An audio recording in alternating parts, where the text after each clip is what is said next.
Hey, good afternoon. Welcome to another exciting episode of After the Buzzer Sports Podcast. I'm your host, Lee Jones. I got my guys with me again. You know him, the Hall of Famer, Marvin Orange. And back by popular demand. This is what I'm talking about. Now look at him. He got his little coats lapel on his t-shirt, but back by popular demand, my guy Cassius. Cassius, what's happening? What up? What up? What up? How we doing today? How we doing today? And everything is good. Everything is good. We got a very, very interesting show today. Hot topics today. We're going to talk about this upset of Florida State by Georgia Tech. I want to get both of you guys' thoughts on that. Hey, big news. The University of Colorado banned the Denver Post reporter Sean Keeler from asking questions to Coach Prime, Mars' favorite coach. I want to get his thoughts about that. And if I want to know if he thoughts that's fair, foul, or it was justified. I definitely got to hear from my guy Marv on that. Want to talk about the college football playoffs. University of Memphis, a sneaky pick for some to make the college playoffs. I want to get both Marv and Cash's thoughts on that out of the group of five. 19 states across the country have said that NIL can be delivered to high school players. I want to pose the question: should NIL collectives now be established at the high school level to start paying some of these high school athletes? I want this one's going to be hot. I want to get the most underrated and overrated quarterbacks coming into the 2024 season. I need everybody to chime in on that because I got my thoughts. I want to know what y'all thoughts are. And then we're going to finish up with, we're going to go through the NFL AFC South. I want to get the order of finish for that league. That'll be interesting because I know we got Cassius, who is a coach fan. I want to see if he's going to be honest or he's going to come on here and start, lying and jibber jabbing on that. So we're going to jump into this thing right now. We're going to jump into it. Mar, Georgia Tech, big upset, stunner on Saturday, a big upset of Florida State. Florida State was ranked in the top 10. They were number 10. What are your thoughts about it? And can Florida State recover from that loss? Yeah, I mean, first and foremost, can they recover from the loss? Absolutely. I mean, the 12-team playoff makes it, a different scenario in college football this year. So teams have a little bit of space to air during the season. So yeah, absolutely. I think the ACC has 11 matchups with the SEC this coming up season. So they're going to have an opportunity not only within the ACC but their conference to go up against some heavyweights and to bring up their value a bit. But getting back to the game, I mean, I think you saw what I always talk about is in college football, the game is won in the trenches, right? And you heard all off season about Florida State and the transfers and this transfer portal, and they got the best defensive line coming in college football. They got this, they got that, they got a quarterback that probably needs to be in an assisted living facility at this point. He's been in college football for so long, but you saw what wins games in college football. It's the offensive and defensive lines, and Florida State had absolutely no answer for Georgia Tech. I think the Georgia Tech quarterback, correct me if I'm wrong, I think he threw the ball 11 times, man. I think they averaged 5.9, 6 yards to carry against, the hypothetical best defensive line coming into college football. That's what you get. And I know that you know this, Lee and Cassius. The offensive line is the hardest position in college football to gain camaraderie, to gain experience from. And Georgia Tech had a lot of guys that have been there for a long time, and it showed. Florida State had no answers for the run stunts that they ran. They had no answers for them head to head. They was knocking them way off the ball, and you saw it. And even after the game, the head coach of Georgia Tech was like, "We're gonna run the damn ball. That's what we're gonna do." And Florida State couldn't stand up to him. 98 yards rushing for Florida State. And all I heard was, and I love my Bama boys, but they got Roydell Williams, and they got the Benson kid from Bama. They got a whole bunch of Bama transfers. And I tell people all the time, it's the reason why guys in the transfer portal. Okay. And you saw exactly the reason, right? Roydell is slow off the ball. He's always been that way. He was that way at Bama. The first drive was the best drive of Florida State. After that, they couldn't muster anything on the ground. That's alarming to me. So, and on top of that, remember, Georgia Tech was 133 out of 135, or 131 out of 133 stopping the run last year in Division I football, man. Come on. If Florida State spent more time worrying about football this summer than complaining and filing lawsuits about the fact that they didn't make it to the college football finals, maybe they would have had a better showing. But they are who I thought they were. They going back to who I don't like Norvell, and everybody was calling for him to get the Bama job. He's a fraud. I've said it from the jump. And Florida State's going to go back to what we always knew Florida State was, trash. And all you Florida State fans can come on and you can call me a hater, you can call me whatever, but get ready for about an 8-4, 7-5 season because DJ not the answer. And I heard the commentators during the game talking about they won't open up the playbook for DJ. They need to open up the playbook. Well, damn, why not? He been in college football for 6 years, and you scared to open up the playbook? I mean, they needed to open up the playbook against Georgia Tech. You know why? You know why Georgia Tech they didn't throw it? Because Georgia Tech wasn't scared. They was not scared of DJ Uyunglele.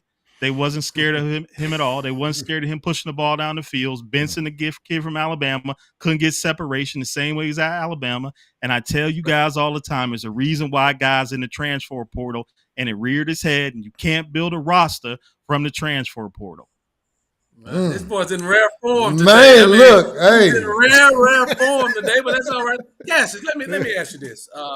It was a shocking outcome to the game, man. And looking at it, so I want to ask you this: can Florida State recover? And what were your thoughts about the game as it played out before our eyes? Because it was shocking to the nation.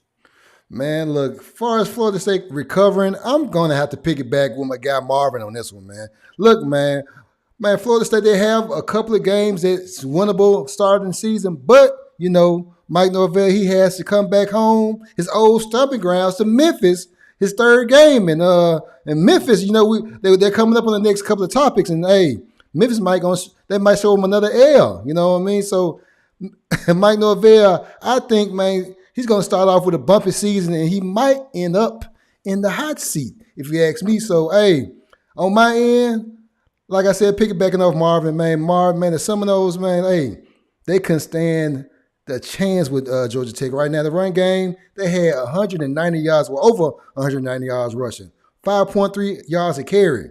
Dude, it's a non-existent defense. They touted the defense as the best in the season, been best in the league. They couldn't sniff the quarterback at all, and they put them in a position to win before the game was over. Period, point blank. Great offense scheme, great defense scheme.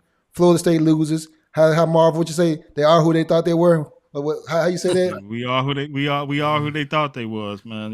That's what they were.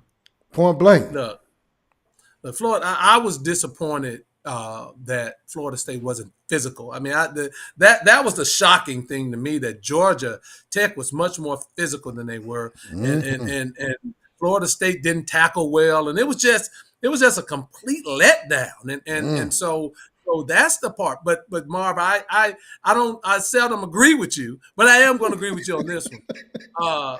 Ugliangale, I mean. Say that again. They're scared to let him play football. That's the main thing. Florida State has athletes. They have athletes on the perimeter. They have running. They needed to open it up. You saw the few times in the fourth quarter when they actually threw the football down the field.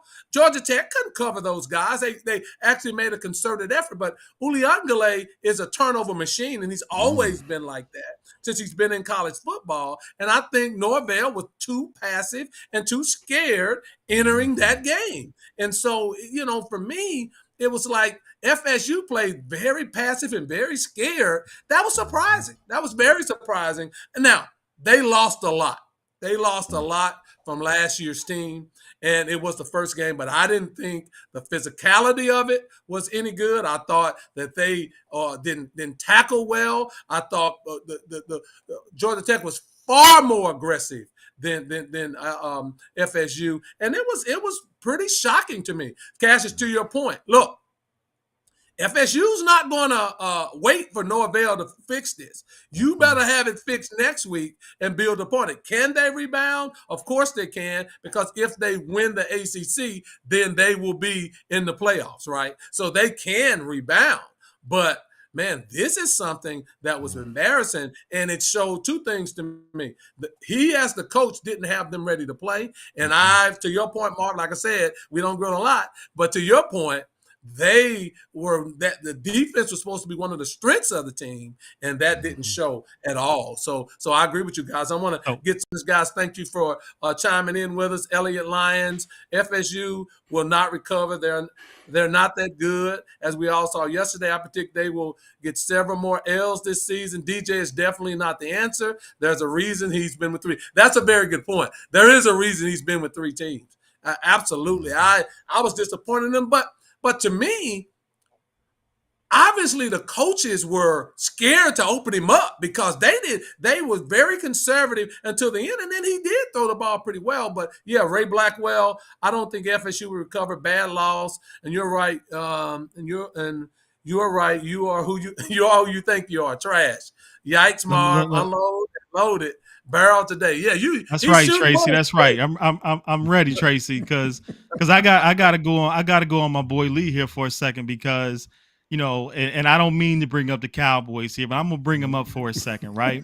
When we talked about the Cowboys and free agency, and one of the things that Lee always says about the Cowboys is we don't do a lot in free agency because what? Because we're really good at developing our talent, right? We develop our talent. That's one thing that he always say about the Dallas Cowboys. But all of a sudden now for FSU, they lost so much. Well, newsflash, everybody lose a lot every year when you play in the ACC and the SEC. Everybody lose a lot. They brought in 17 new players. And again, it goes to show you that you can't build culture through a transfer portal. And to say that DJ Uiagalelei threw some good ball, he had 2 good passes. He converted 2 4th downs all game. All game he missed open receivers is what he's done in every stop that he's been in. And now all of a sudden we act like he's going to be something different in Florida State. And again, I told you that the line of scrimmage is where you win football games in college football. And Georgia Tech absolutely dominated in all off season. All we heard was about how good they were going to be, right? That's all we heard was how good they're going to be. And I think they showed exactly who they are. Now, will they have a losing season? Of course they won't. I mean, they got enough talent to where they won't, but they got a lot to figure out. And it's going to start at the quarterback position. They better find an offensive scheme that can work for him. And they better find another running back. And they better find some wide receivers that can get separation. Because if not, it's going to be a long, long season for them. Scheme matters and coaching matters. And unlike, the Colorado Buffaloes, who have 127 years of pro experience on their staff, Marvin, 127 years of pro. I never referenced Colorado. I know, but I'm just got throwing that Colorado out on there his mind. I never referenced Colorado. You're talking about the transfer portal and all that. Look, you can build a team on the transfer portal, Mark. Stop it. You can build a team. Look, you have to have the right people to coach these players up. I don't think that you can't build a team with transfer portal. We'll see a team later on this year that's going to build a team with the transfer portal. But I think coaching matters, and I think putting the right players and developing their skill set matters. And clearly, Uiagalelei, he's not a top-notch quarterback, and that's going to be some of the struggles this year. Oh. Real quick before we move on, Cassius. Yeah. This the same team we watched get skull drugged by Georgia last year and had everything to play for, and they got skull drug last by 60, right? It's the same team with 17 newcomers that supposedly was supposed to. Now, all we heard all offseason was how great they recruited in the transfer portal. They were shoving it down our throat how great they was going to be because they got Bama kids. They got the kid from Georgia, Marvin Jones Jr. They got all these people. They got skull drugged by 60, and then we watched them get completely dominated by Georgia Tech. But all of a sudden, we supposed to think that they're going to figure this out, or all of a sudden overnight it's the coaching, right? Ooh, same skull drug, man. I'm going to give you the last word on this, Cassius. But same guy, Marvin Orange, who's Caden Proctor, just transferred to Iowa and transferred back to Alabama. So transfer, and he's going to be on your starting offensive line. Give me a break. Transfer portal, you can build through that. We're going to see if he's trash. Last word for you, Cassius, on the Florida State Georgia Tech game. Man, what Marvin just said, I have no words. I'm like, he had all the words. Hey, he said all of it for me. So hey, No words. No words. All right, moving right along, moving right along. Look, this one I want to get. I want some comments from the audience because this is going to be a hot topic we're going to talk about. So, the University of Colorado,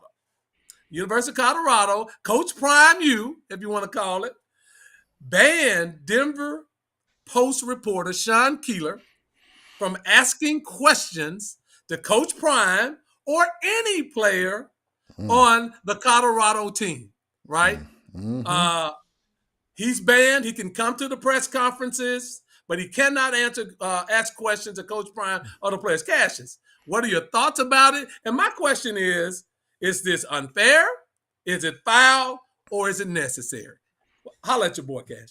Man, look, just telling you the truth, man. I speak the truth, and I'm gonna just say it, man. It's straight up necessary, man. Look, the guy straight up disrespectful, man. Look, Sean Keeler, this guy called Coach Prime the deposition Dion, Bruce Lee of BS, the false prophet. He called that man the false prophet. Come on, man. Look, look. I see how Marvin looking right now. Hey, Marvin, he agreeing with all this stuff. Anyway, man, look. Mr. Keeler, he done messed up his free pass to the best party of each weekend for the 2024 college season, man. Being a douchebag, man. Look, man, look. You can't come in, Dion. Dion, he's being a corporate coach, and he's gonna go by the book. So look, you're disrespecting the coach in the media. This is how it's gonna be handled. You're going to have to sit at the house or sit at the stadium and do nothing and say nothing. Well, can I ask both of you something? Because y'all know how I feel about this, but I'm just going to pose a question. This is the same Dion, right? And a lot of you probably don't go back to history with some of this, but this is the same Deion Sanders that dumped an ice bucket on Tim McCarver because he had some foul words to say about him. It is the same Deion. It is the same Deion Sanders that was so petty. I remember the assistant coach or the head coach when he was at Jackson State that had something to say about him. Yeah. And he said his mama taught me, you ain't gonna attack me and I'm not gonna say nothing. But all of a sudden now he's got nothing to say. Man, he kind of sounds like a hypocrite to me. That's all I'm gonna say. This is another. Go ahead, Cash. Go ahead. The thing is, it's corporate, man. When you're involved in corporate dollars with this, man, you got to go about a different way. And mind you, it was a clause in his contract that states that he is required to speak to mutual agreed media. So he don't even. Good man. Hey, so Mr. Keller if he don't want him in there, he don't have to have him in there. Point blank. Go ahead, Marv. Let's hear what he has to say. Go ahead, Marv. You were talking about ice buckets and all that stuff. I know you don't want to hear about it, but it'll be but we act like college coaches don't catch shrapnel every damn day. I mean, This is part of the job. The programs get talked about like dogs every day, every second of the day by reporters in all kinds of ways. So why is this any different? Because the man has some foul words to say about Deion in this program. What did he say about his program that wasn't true? I mean, they had one. Is that not true? I mean, because it is true. Just because he has personal feelings about who Deion Sanders is. I mean, have you ever been bullied? Have any of you ever been bullied? What we always was taught, whether it was perceived or actual bullying, what you do, you punch the bully in the mouth. So maybe the reporter's trying to bully Deion. He had an opportunity now to show his young men and his players how you handle that in a different way. So now we just going to say, I don't like what he's saying about me. I don't like he calling me a false prophet. I don't like that, my interviews sound like sermons with a bunch of empty words. So I'm gonna trump him. I'm gonna tell him he can't be part of the media now because you talking about me in a negative light, and I don't want you as part of it. It's BS. Coaches deal. So Deion gets a pass.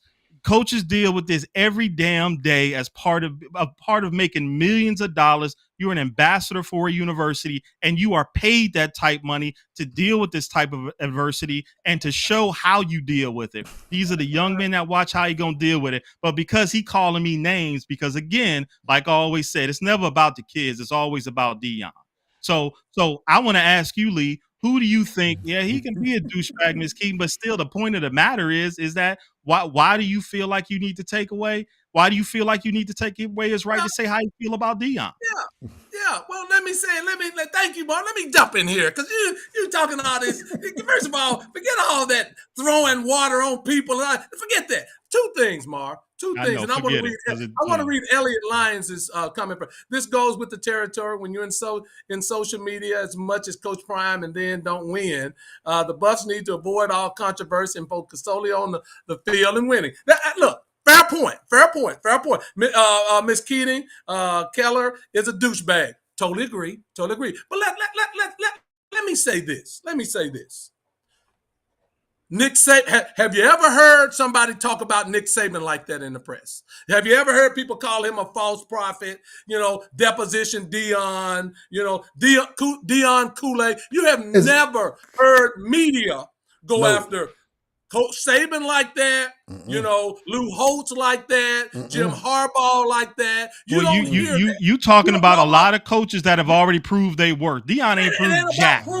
He proved all worth. Let's respect. Let respect Marv, man. Come on, man. It's not about what you prove. It's about the respect that you're going to get as a head coach. And so it's fair game to answer questions. You can ask me any question you want, and I can answer that question. But when you start to make it personal about me and my kids that play for me, he did the right thing. No, I'm going to show you who's the boss. I'm going to show you who the man is. I'm going to embarrass you in front of the national media, and I'm going to let the national media know you can't even come and you can sit there like a quiet kid, keep your mouth closed. You can't answer any question. That's what you can. So why he don't? Why he didn't have this? So y'all got a whole bunch of energy about this. But you didn't have, but why he don't have the same energy towards Keller that he did against the CBS reporter when he tried to ask him a question and called him out in front of the national media and disrespect him just because he was trying. But you didn't say nothing about that. You didn't have a problem with that. He embarrassed that man in front of the national media. It's different because he didn't call him a name. It's different because he didn't call him out his name or his kid. Keller never called his kids out his name. His beef is with Deion. Okay, so let's be clear. Let's not make it about kids. But you talking about Deion made it a point to call out CBS, and we talking corporate cashes. He made a point to call out a network. And now you talking about the fact that a man calling him names and he get to sit down and make him sit in the corner like a child. Marv, hold on, wait. It's biased. It's biased. Y'all got too much love for Deion, man. Marv, you in Alabama. Snake oil in y'all. Great. You're an alumnus. You love Alabama. You have never heard any white coach ever be addressed like that from the media. Stop it. And the other thing is, with the CBS reporter, he said, I ain't got nothing against you, brother.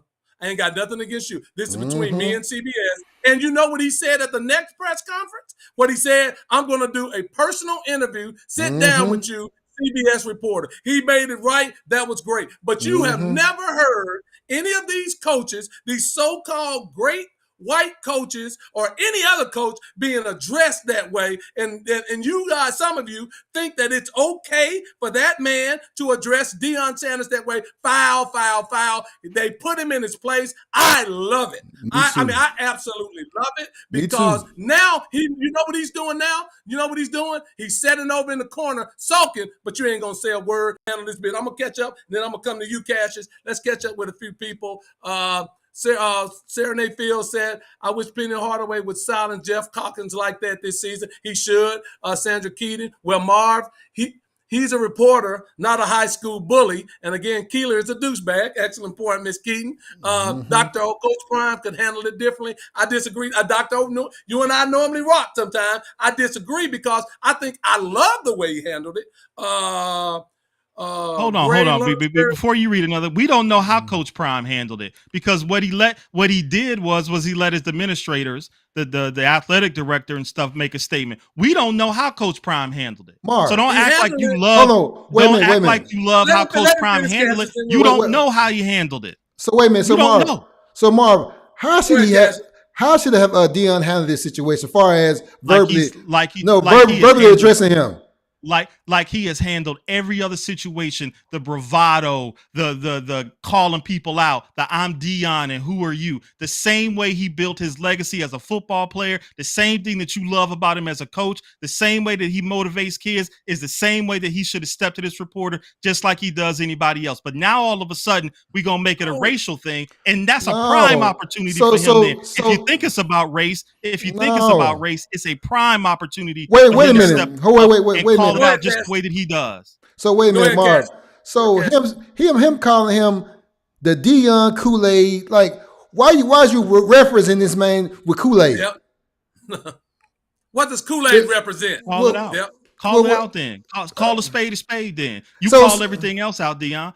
Call a spade a spade. But the thing is, if you got all the clout, Colorado rocking with you, you got a free pulpit. You got the freedom to say whatever you want to say, then call it out. Say what you mean by that reference, man. What you mean by that, bro? See, the thing is, man, Marv, being real, if the same guy, because let me pull his picture up at the bottom. I added his picture just because, man. Look at this guy right here, man. Look at this guy.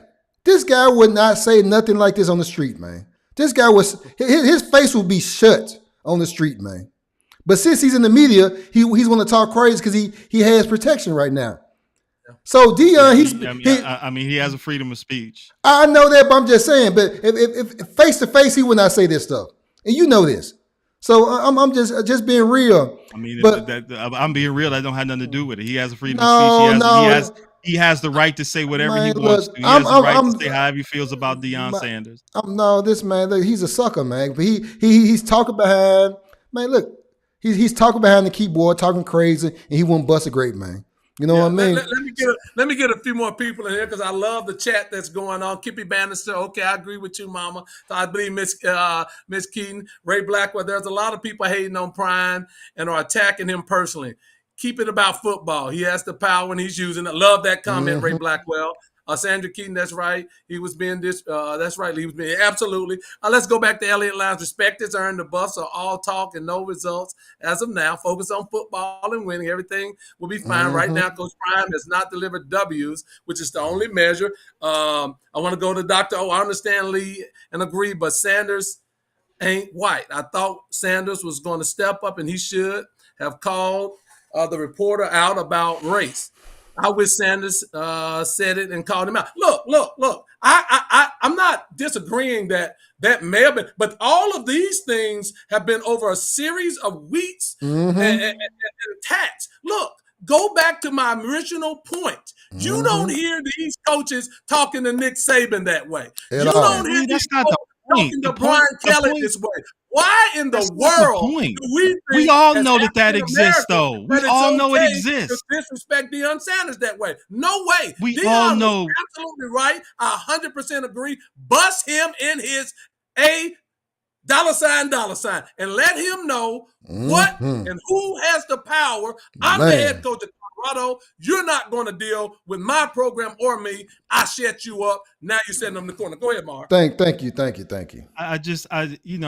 get it, man. I just don't think it's the point. And I think Dr. O kind of hit the point on the head. There are moments. We all know that this exists. We can't sit up here and act like we know nobody would say that about Nick Saban. But we also know that there's 4 or 5 black coaches in Division I football. I mean, so we all know that this exists. Deion has the power. He has the clout. He has the name. He has the respect. He has everything to face this head on and to turn the tables on people who do this to black coaches and the black coaches who can't get opportunities. He is the main person that has a pass to call old boy out when he says stuff like that and references it like that. Clearly, he has the university behind him. Clearly, they're letting him do whatever it is that he wants to do. This was the moment for him to be like, what do you mean by when you say this about me? Right? Just like, make me make one more point. Just like he made the reference to the reporter who called him by his first name, right? And then he said, you wouldn't say that to Nick Saban. He took a moment out of a press conference to call a reporter out about the disrespect that he showed him by not calling him Coach Prime, by calling him by his first name. This is the same thing. So you can't have it both ways. So Wait he a minute. did call a reporter out for calling him Deion and not Coach Sanders. But now he shouldn't say something about it. Wait a minute, Go ahead, Marv. Go ahead, rebuttal. See, on my end, I would think like, in my mind, I'm thinking like Deion.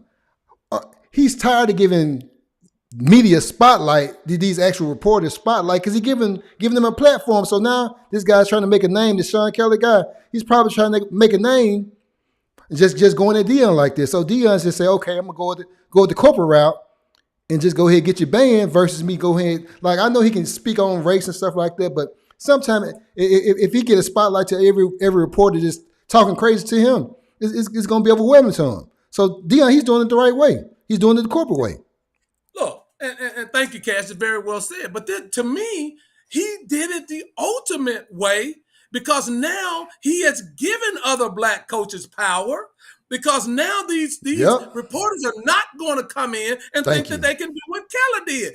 This is beautiful. This is the ultimate power move by a head football coach saying, "Look, you don't come in here. I saw what you read. I heard what you said. But you know what I'm going to do? I'm going to slap you down."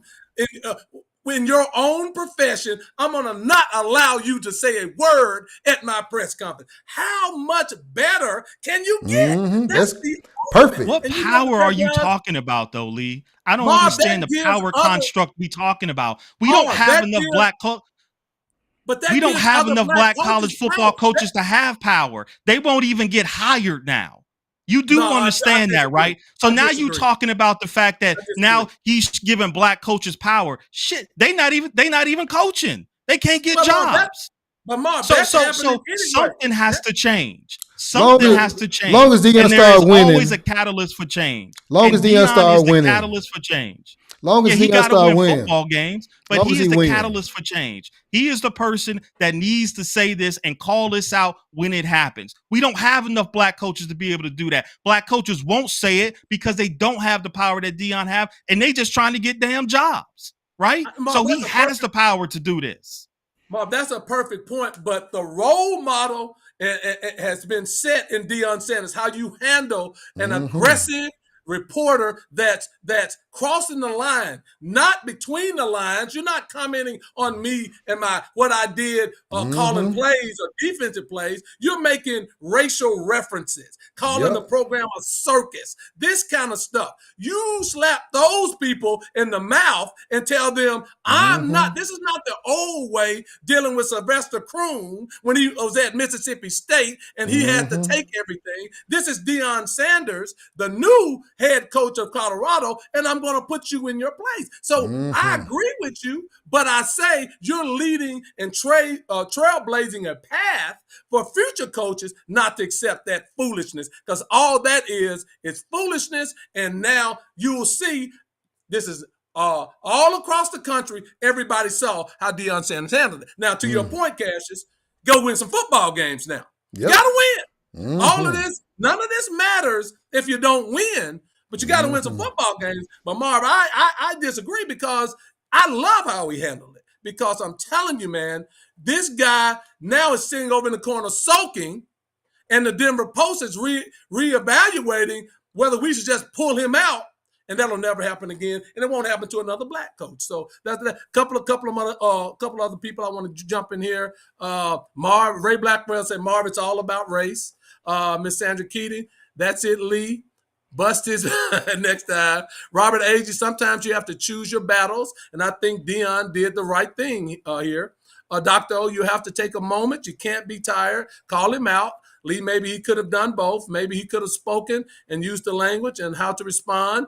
And then Ben, I agree with that. If black coaches have a catalyst and they're one of the few, it is their obligation to call it out in the public for folks to see. I totally agree. And then Elliot came back. Let me get Marvin, LA. We gonna see on Thursday. Definitely gonna see on Thursday. Marv, let me go to Elliot one more time. When Coach Prime wins at CU, then and only then will he open up more opportunities for black coaches. It's about winning, and that's where the power is. Nothing else. I certainly agree with the winning point, Marv. You got to win. You can do all of this and still get fired. To your point, Cassius and Marv, to your point, got to win. But I disagree with it. He yielded power here, and it was a beautiful, beautiful thing. I love it. Marv, close us out with your final comments. I mean, I don't disagree with what you guys are saying. I just think that this was a really, really important time for Dion. Like, yes, he's got to win football games, and we all know the bottom line is winning football games and bringing revenue into a university. But he's in a very unique position with what he's accomplished as a player, his platform, what he's done. Like, he's in a very unique position to be able to speak on things like this and yield the power that he yielded in banning this guy from having access to his team. Like, he could have done both. And I think it's imperative that when we see those things and we tell our kids and we tell everybody that we know, and that we have to call these type of things out when we see them. Like, a bully got to get hit in the mouth, right? That's the only way that you kind of stop this. So I like that they banned it. I don't know if Dion did it, but his administration did. So clearly he's got his administration behind to do the dirty work for him. But I just think it was a time where he could have done both. Like you always say, Lee, two things can be true. And I think it could have been a point in time where not only did he lead in a way that's a leader of young men, he also could have called out clear racism. We know what Cassius, we know what those references were. I mean, we ain't on Kool-Aid. We all know what the references were. I just think that it could have been a moment in time where you say, you don't mess with me. You don't mess with my team. You don't mess with my university. You don't mess with my blackness. And I'm going to call you out of it. And then I'm going to take away your accessibility to us. That's how I handle this. That's just how I felt he could. That's what I felt like could have been done. Well said, Marv. Last comment. I know we said we're going to call, but Marv, two things. It's ultimate power. It's ultimate power to come into a university and to be able to your point, Cassius, to be able to negotiate what media you talk to, what media can say, and how they say it. That's ultimate power. Hats off to Deion Sanders. He's yielding that power. I want to get Roscoe P. Coltrane, and I love that. I love seeing the press get their ass handed to them. Let's do Dr. O. I don't like Kanye, but don't forget, he took the time out to call out racism during Katrina. I love that. Let's go with Regina. Hello, guys. Hello. Thank you for joining in. Marvin L.A., he loves the game. Dion is not in this for the wrong reasons. Thank you for saying that, because I don't think he is. Katrina was all black. So, yeah, man, great comments, guys. Keep the comments coming. We're going to keep talking about this. If you have any more comments about Dion and that situation, let us know. We're going to go to our next topic. Cash, I want to come to you first. The University of Memphis. So the 12-game playoffs is about to start this year. And one of the things we know that the top 4 conference winners will get an automatic bye, but one of the teams is going to come from the group of 5, and one team, and I want to get both of your comments, but Cash, we want to kick it off with you, that I want to talk about is the Memphis Tigers, a very sexy pick to possibly make the college playoffs from the group of 5. Cassius, you're in Memphis. You follow the Memphis Tigers. You do some work for the Memphis Tigers. Talk to us about your thoughts about Memphis being that team from the group of 5 that possibly could sneak into the college playoffs. Hey, you know what? Shout out to Nick Saban, man, for showing us some love. Like even though he called us Memphis State, he still showed us some love, man. Look, hey, Marv, I give you some props with Alabama on that one, man. Props to Nick Saban on that, man. Look, he picked the Tigers to go to the extended playoffs. So, yeah, you know what? And the Tigers, man, hey, the Tigers, they come in loaded, and I think the Tigers going to go undefeated this year. We bringing back Seth Hagen this year. This dude had 32 touchdowns, only 9 interceptions, and almost 4,000 yards. And, he is a dual threat quarterback. He had 500 yards too as well, rushing. Look, man, hey, I think they're going to have a monster season this year, man. Look, they got your boy Rock Taylor, a senior wide receiver from Alabama. Hey, Marv, from Alabama, Oxford, Alabama. Hey, they had him. He had almost 1,100 yards receiving, 4 touchdowns, 69 receptions. Man, look, they have a lot of pieces on offense and defense, man. I think the Tigers are going to go undefeated, man, but they only had 3 losses last year, and they shouldn't have had those 3 losses against SMU, Tulane, and Missouri. So, you know what, like I said, We got a big game coming up with FSU. You know, I think we're gonna. It's not. Well, I ain't gonna think nothing. I know we're gonna get this get that game handled, and the Tigers gonna go undefeated this year, and we're gonna stamp that. How Charles Barkley said, "I guarantee." Marv, you talking a lot of smack. Look, Marv, you represent some of the big boys, right? You represent the big boys. You represent the SEC. We got Cassius talking about the American right now. Is Cassius right? Or he just, this is a pie in the sky reach for the University of Memphis, Marv? Look. I know Cash is loyal. Cassius couldn't say that being in Memphis and walk the streets tomorrow. So I assume that he would say that. But he's right in a lot of points. Okay, so Memphis, I think they had the number one offense in the conference last year. They are conference champions, but they had a couple of big losses. Right, they got to rebuild that offensive line, which is going to be. And I watched them a lot last year, and they were really good. They got to rebuild that offensive line. They lost probably the best running back they've had since D'Angelo Williams, I want to say. You know, he was I think it's Blake Watson, lost him to the NFL. They lost their defensive coordinator, although some would argue that might be a good thing. He went to Mississippi State because I think they were last in the conference in defensive last year. They gave a lot of explosive plays. They got a sneaky tough schedule though. They got to go to FSU. They got to go to South Florida. But you got to give love to the conference champions. So I'm going to say until somebody take them out, then they should be the favorites. But my pick actually out of that group is going to be Boise State. I think Boise State is they probably got the best, and a lot of you may not follow them, but they probably got the best running back in the nation in Boise State. Their defense came on really strong last year. They didn't give up 20 in the last 4 or 5 games of the season. So, and they got basically everybody coming back defensively. They got a quarterback who beat out a 5-star recruit that was a recruit at USC Southern Cal. So they got some stuff they working with. They brought Dirk Cotter back, who used to be the head coach there. He's the offensive coordinator now. So I look for Boise State and Memphis to kind of be battling out for that spot. I'm gonna give the nod to Boise State, but I wouldn't be surprised if Memphis was there. Yeah. To Gray Lunsford's comment, you know, running back from your neck of the woods, Mario Anderson transferred. I know Marv don't like transfer, so of course he wasn't any good. That's why he came to Memphis. He wasn't any good. Thank you, Lee. Thank you, Lee. It's the reason why he in the portal. Oh, come on. Don't hate now. Hey, come on, Mark. Come on. Big time transfer. And thank you coming into Memphis. And Memphis has also Sutton Smith and Brandon Thomas back there in the back. Look, Memphis offense, it was one of the best offenses in the country last year. I mean, I think they were 9th in passing. They were 6th in points. I mean, Memphis coming into the season, their offense is going to not skip a beat. You talked about Rock Cassius, big time. He'll be drafted and he'll play on Sunday. Hennigan's going to play on Sunday. Marv, they did get some transfer offensive linemen to come in there that as they try to rebuild that offensive line. But I think offensively, they're not going to miss a beat. The issue with Memphis is going to be how well their defense play. Yeah. And one of the worst defenses, you know, in conference in the American, and so I think they gave up almost 423 yards total yards on defense. So that's going to be the tell. And look, that game on September 14th against FSU, if Memphis wins it, that could catapult them. That could catapult them to because their schedule is not hard.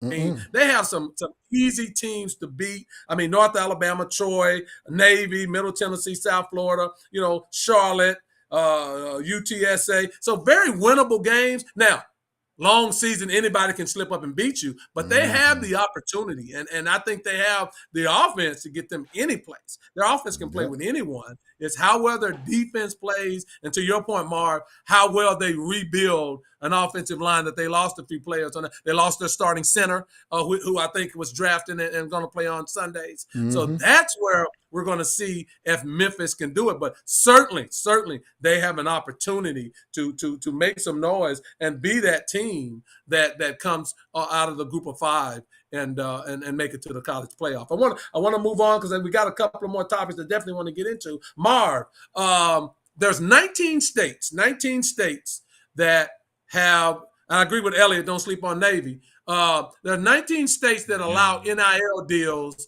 with high school athletes, right? And my question to you and Cassius is this. Will we start to see, and in your opinion, is it a good thing that now these NIL collectives will start to focus on high school athletes and start to get, especially Marvin, in the private schools. You know, there's a lot of private schools around, and start to recruit these kids and start to give NIL money to high school athletes. Marv, talk to us. I mean, yeah, you're going to see it happen, and just because a lot of states are going to be fighting to keep the best talent that they have in those states at home. I mean, we've seen kids, leave their junior season, play their senior season somewhere else, and they've already committed to a school, and they've gone for money or for an NIL deal. Yeah, I mean, I think it's inevitable. It's just the landscape of athletics these days. If you take the state of Georgia, which is, we all know who follow sports, one of the richest in terms of talent from sports in the country. I think the stat came out 44 or 429,000 players signed an NIL deal out of the state of Georgia. And that's probably one of the states that produces the most college level talent there is. And for all you math heads out there, I think that's 0.001%. So it's not a lot. Only 2% of high school athletes ever go on to play Division I sports, whether it be football or basketball. And of those, only a handful of those end up starting and play the sports that get the most notoriety, like basketball and football. And only a few of those end up getting NIL deals, right? So I think you're going to see it because the people who are in charge of this, the authorities who make the rules with this when the NIL comes, especially at the high school level, they have interests that lie outside of student athletes. So they're going to be the people who are going to be the judge and jury in terms of whether this really happens. So, yeah, you're going to see it because states don't want to lose some of their best talent for whatever the reason may be. And I just think it's the landscape of sports these days. And if it's happening in college, it's going to trickle down to high school. And we all know that. So, just get on the train and ride it. Do you, Marv, just quick follow-up, do you think it's a good thing? Do you think it's a good thing that and to your point, inevitably, I think it's going to go there. Do you think it's a good thing for this to now trickle down to high school? I don't. But there's a lot of things about high school sports that I don't think are good these days. I think it's just the nature of the beast now.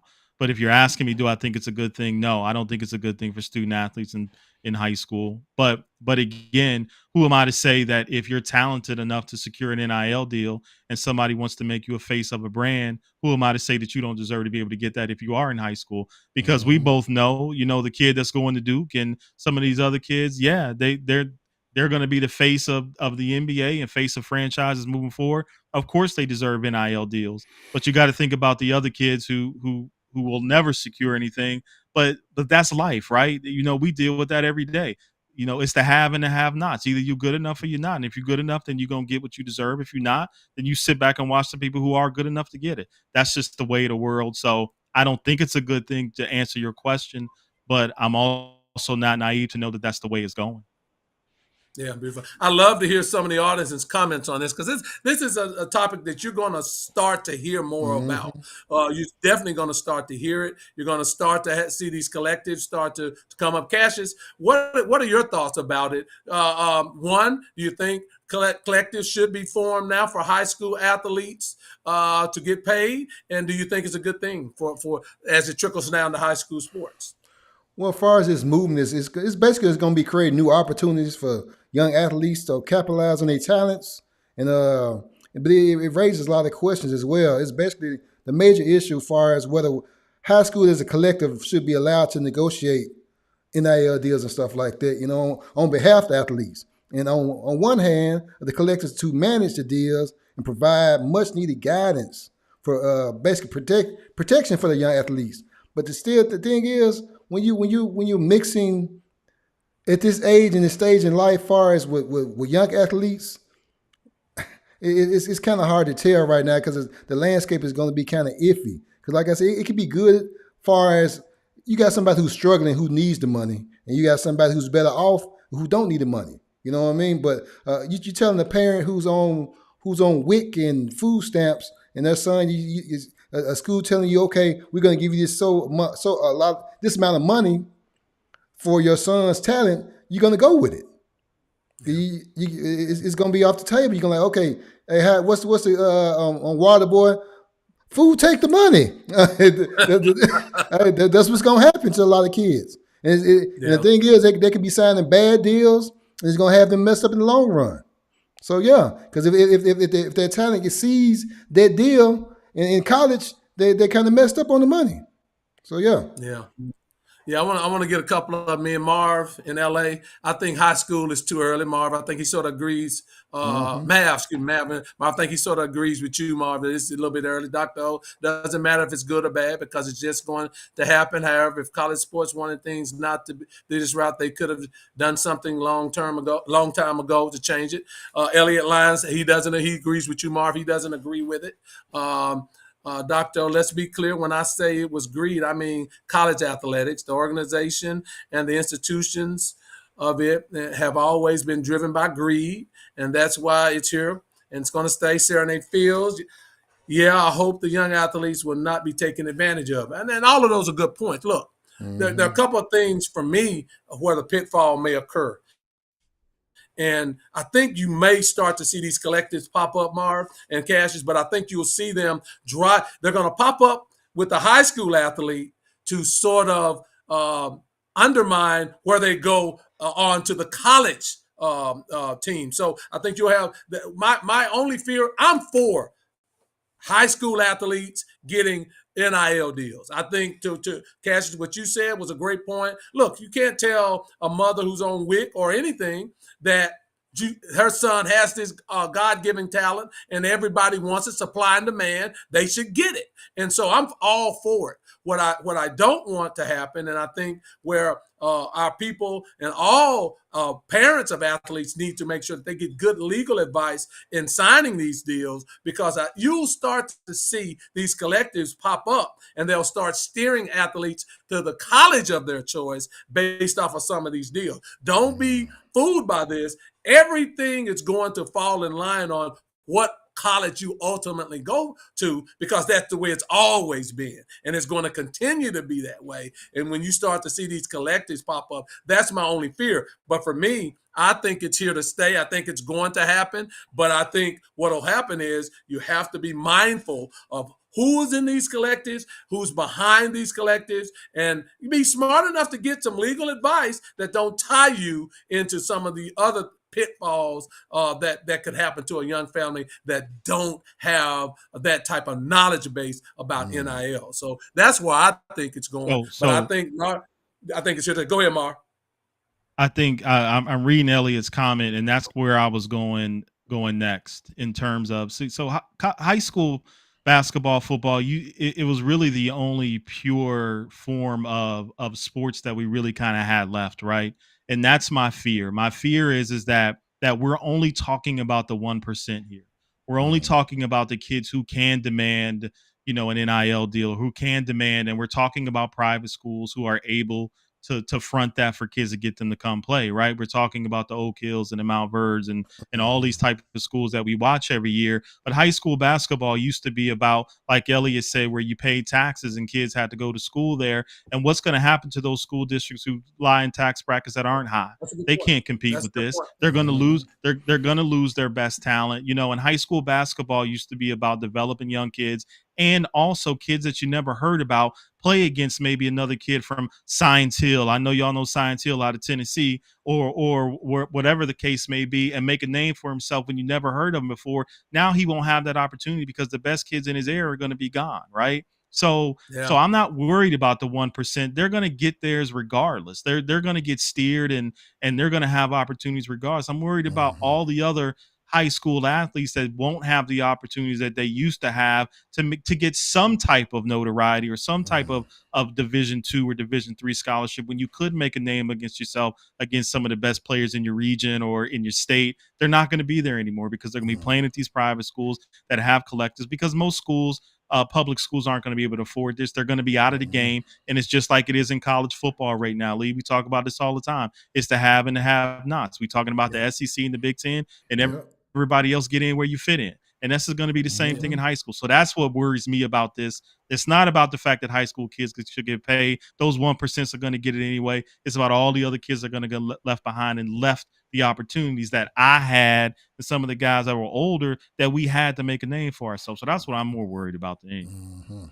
Yeah, it's a perfect comment by Elliot, because we're already seeing this in kids transferring from states that have NIL, that don't have NIL, transferring. Their whole families are picking up and moving to states that have NIL. We're seeing this already.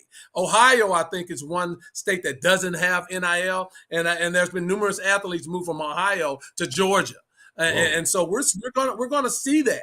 But I don't want everybody, us to be nice. This is going to happen, and so I think Dr. O talked about NFL and NBA players who don't know how to manage that. That's my only fear, is just making sure that you have the legal advice from getting that advice to not be taken advantage of, not tying your services to this collective or an agent come in that ties you into this for a number of years. Baby boy, high school is too early. High school students should concentrate on getting out of school. Too much money in their pockets would steer them away from that. That's a pitfall that could happen. That's a pitfall that could happen. Lee, that's a really good point you made, Lee. But in terms of getting the right legal advice, but we've seen these pitfalls throughout the years with professional athletes and college athletes. They're sharks, man.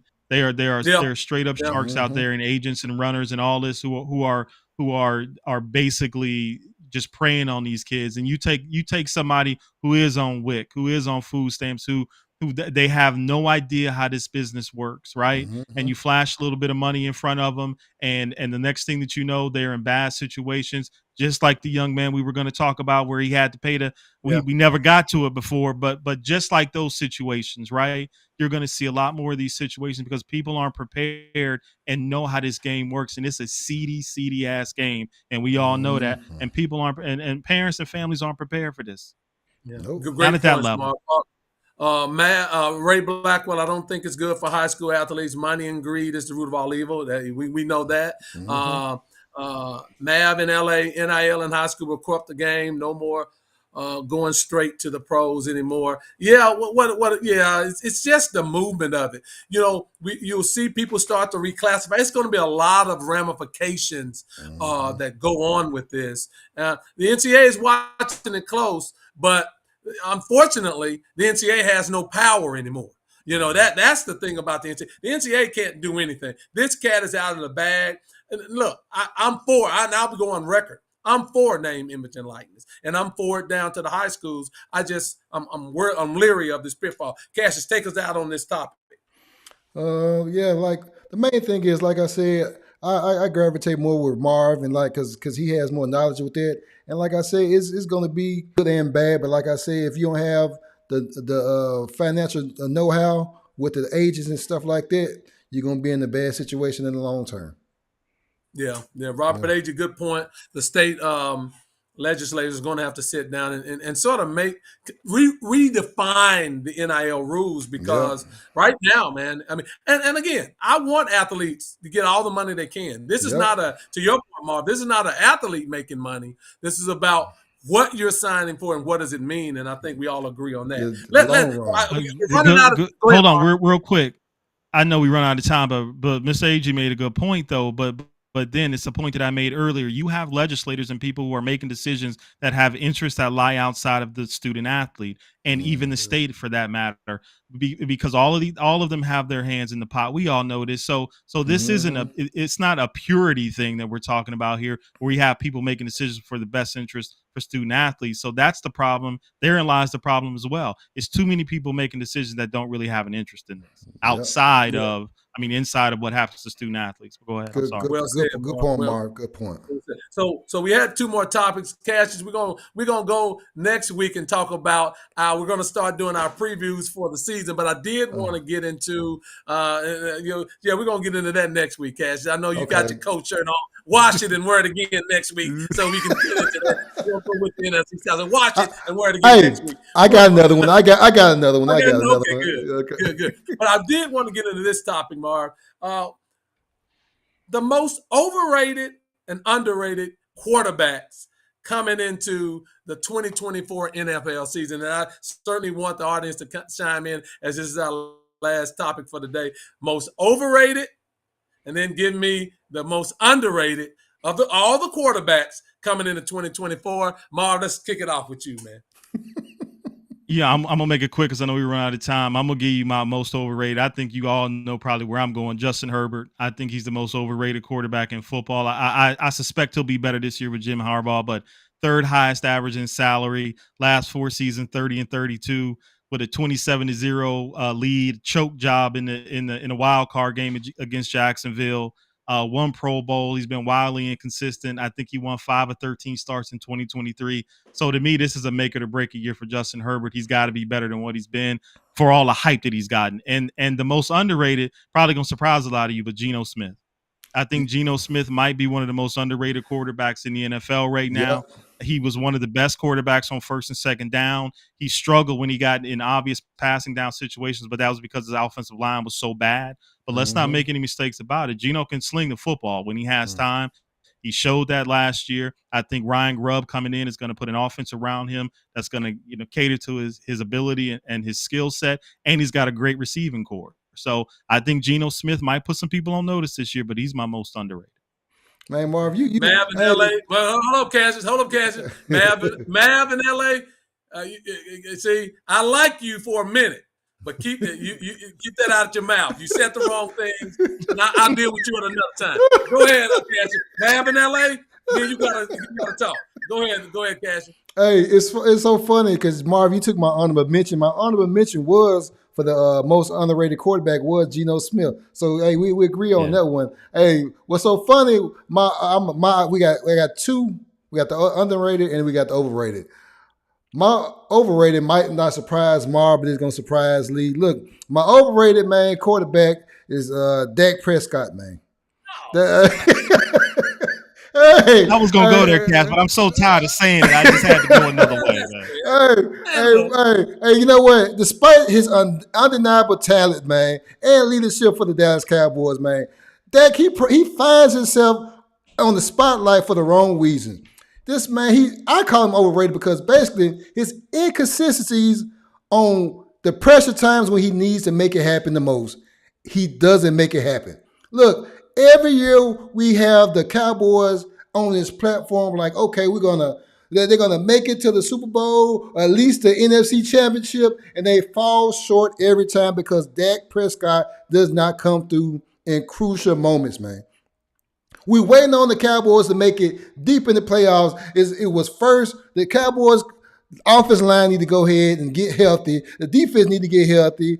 And we don't have wide receivers. They finally have wide receivers. They got running backs. They brought Zeke back. Look, we need a running back. They brought Zeke back. But in the end, it's going to be the same thing like it was last year, man. Cowboys are going to be left with egg on their face because Dak Prescott is going to wait till a crucial moment in the playoffs in the NFC, and he's going to come up with egg on his face. But that's my underrated. Hey, and that's overrated. I'm sorry. And my underrated quarterback is going to be my boy Brock Purdy, man. Brock Purdy, man. Hey, look at Lee. Hey, Brock Purdy, man. Look. They call him the Mr. Check Down King in 2022.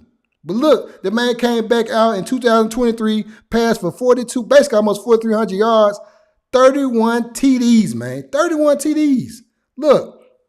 Dude, man, look, he was Mr. Relevant, man, and look where he is now, man. He went from the last pick in the NFL draft, man. Look, and he might be Super Bowl champion one day. Pretty soon. Mike, that's a crazy. You know what? Hey, no.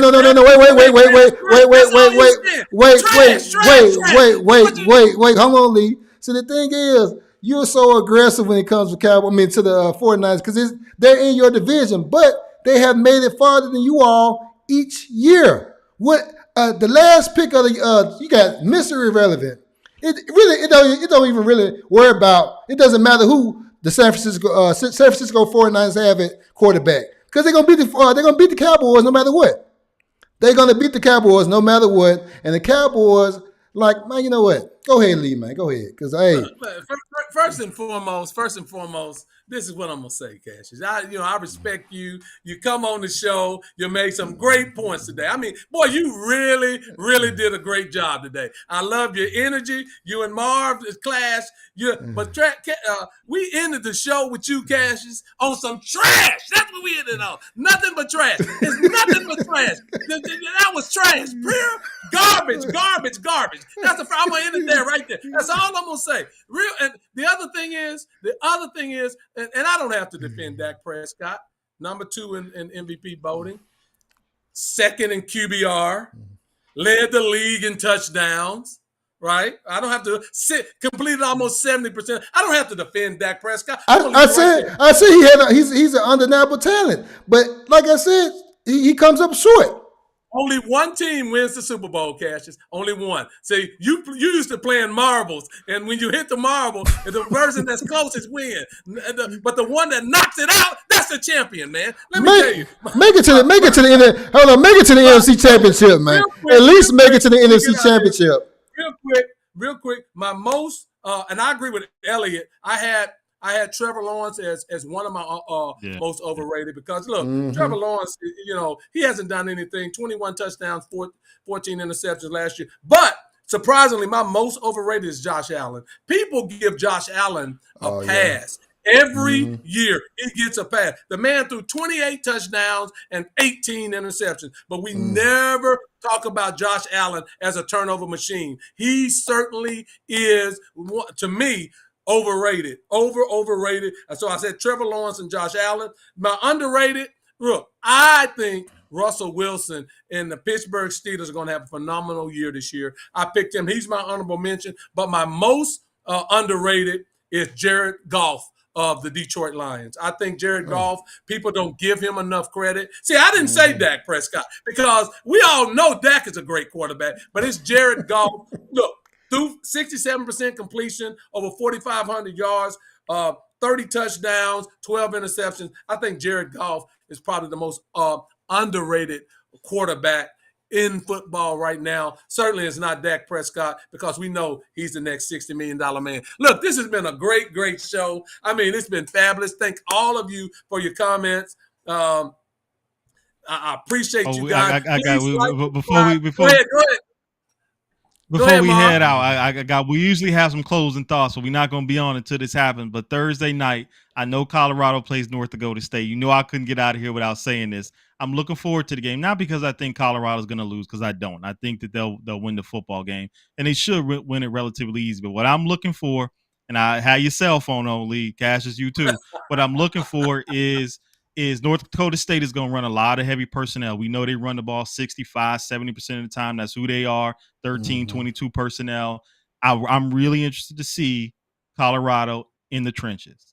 If they can stop the run and they consistently stop the run, I think you might be on to something because North Dakota State is really, really good with their run fits. Warren Sapp. That's what I'm interested in seeing on Thursday, how much better that they've gotten in the trenches. Warren Sapp said he got them right, man. Domination by the Colorado Buffaloes on Thursday. Y'all will be back Sunday. And if that's not the case, hey, y'all give it to your boy. He's the Hall of Famer, Marvin Owens, the guy behind the mic, but the man that's our guy, Cassius, done a great job today. I'm Lee Jones. Guys, like, subscribe, comment. We love you guys. Listen, please tell a friend.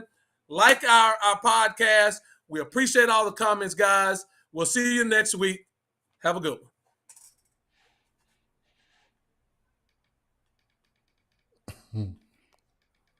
It's lagging.